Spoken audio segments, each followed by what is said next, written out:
Welcome back, YouTube supporters. I appreciate the support, and if you're new to my channel, please subscribe and stay tuned for more weekly cars and tech content.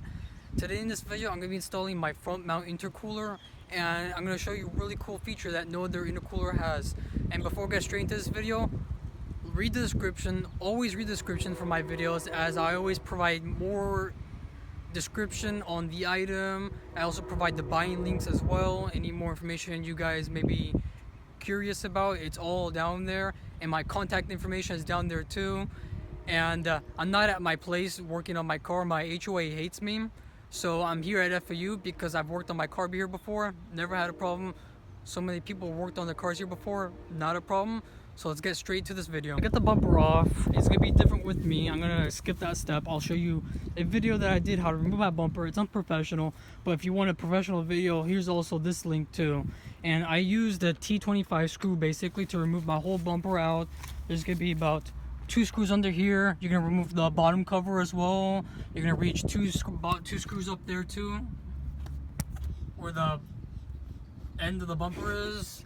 You're gonna get a couple screws right here and a couple screws right here. I can't explain it in detail because I have modified my car many different levels, and some of the screws are not the original screws. Some of them are rusted, some of them are broken, some of them are lost. Anyways, I'll skip that step and just remove the bumper for you guys. To start removing this, you're gonna be using the T-Star kit tool. I'm using the T25 to remove these screws out first, and then we'll get to the other screws. Now once you have your bumper removed, things should be pretty easy from now on. So you're gonna remove the front bar, the actual bumper. So I'm gonna be using these sockets and wrenches and ratchets, and let's start unbolting it. So I am using the size 12 socket. As you can see, it's getting loose, and let's do the rest. Now once you have loosened it, this nut should fall off. You're gonna put that off the side. You're gonna take this long screw out with its washer, put that off to the side. The next thing you're gonna do is you're gonna get a hammer and just slowly pry out the bar, this top bar with this actual bumper. And this bumper is already like this from factory. I did not get into an accident. They're just made like that. Please Google, do your research before you start commenting nonsense. See, pry it out. Then we're gonna wiggle it a bit. Now we gotta get the bottom side. As you guys can see, this is off, but before you actually get that bar off, be sure to unscrew the horns, these little bolts right here, which have the horn connected to the car on each side. I forgot to mention that earlier. See, like this one's already taken off. That's the reason why this is loose. And I couldn't see it before, but I see it now. Be sure to disconnect this little wire right here, because that's the only thing that's connecting the bar now to the car. Once the bar is off, you're gonna grab these little plugs, push them off to the side. You're gonna remove this plastic trim. I can't do this with one hand, so I'll show you that when I'm done. So I've taken the covers off. Be sure just to pull off softly, because this can happen. I mean, this one was perfect taking off, but these plastics don't really last long, so I'm gonna have to replace them later on. But for now, we have the intercooler. It's a really tiny one, and this is the intercooler that we'll be installing. The only difference between this and an APR and a CTS and the ECS intercooler is that this actually has the meth injection water port plug, which will be installed later on. I am going to use a plug for that to close it. The intercooler comes with brand new piping and hose clamps and stuff like that, and it is by Integrated Engineering. They also have it for the B8 or the B8.5, as you see right here. They also have it for the B9, and here's the installation video for the B9, as they already have one. Now that we have disconnected this hose clamp on that side and this hose clamp as well, we are now going to remove this screw right here that holds the intercooler, and then we're going to pop the whole thing out. Okay, now we have unclipped it, and this is the old intercooler. Voila. Bye bye. Now my turbo can breathe much better with this new intercooler. Alright, so this is a comparison between the OEM and then the aftermarket intercooler pipes. This one's much thicker and it's less restrictive.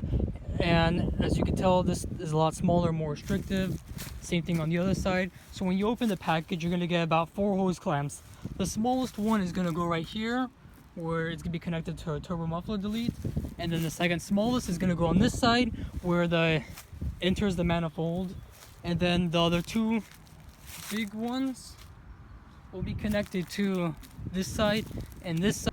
To install the intercooler, you're going to locate this screw inside this bag, and this is the screw that's going to go fit in here and then go through here, and that's going to tighten one spot of the intercooler.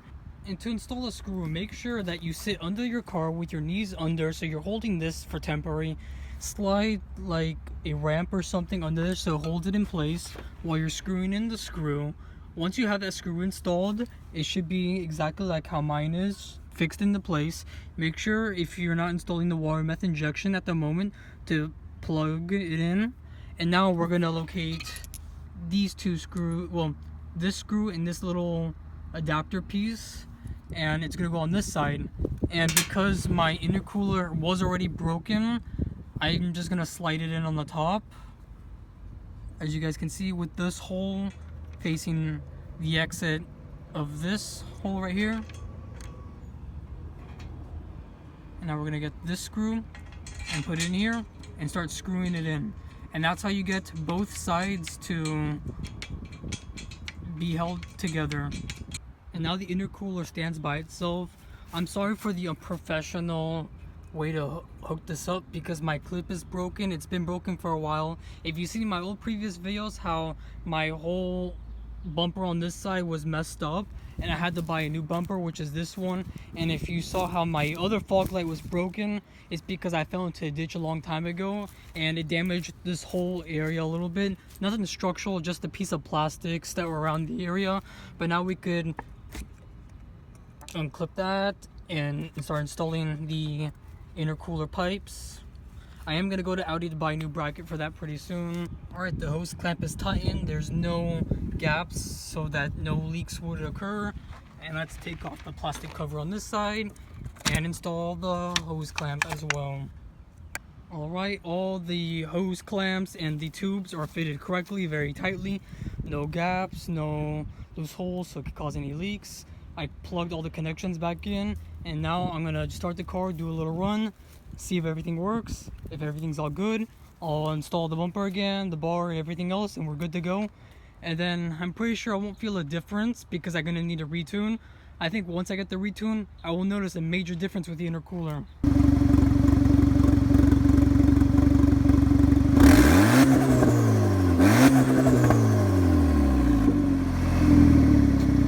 So this is how you install everything back together. First, you're going to attach these little plastic covers.